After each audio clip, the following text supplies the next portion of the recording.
Hello friends, வணக்கம். இன்றைய lunch வந்து ஒயிட் ரைஸ், தேங்காய் துவையல், மிளகு ரசம்,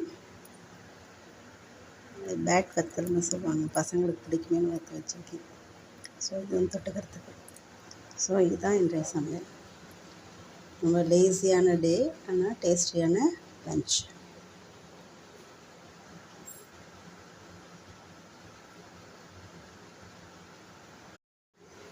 ஹலோ ஃப்ரெண்ட்ஸ், வணக்கம். இன்றைய லஞ்ச் வந்து ஒயிட் ரைஸ், தேங்காய் துவையல், மிளகு ரசம், பேட் வத்தல்னு சொல்லுவாங்க, பசங்களுக்கு பிடிக்குமேனு வறுத்து வச்சுருக்கேன். ஸோ இது வந்து தொட்டுக்கிறதுக்கு. ஸோ இதுதான் இன்றைய சமையல். ரொம்ப லேசியான டே, ஆனால் டேஸ்டியான லஞ்ச்.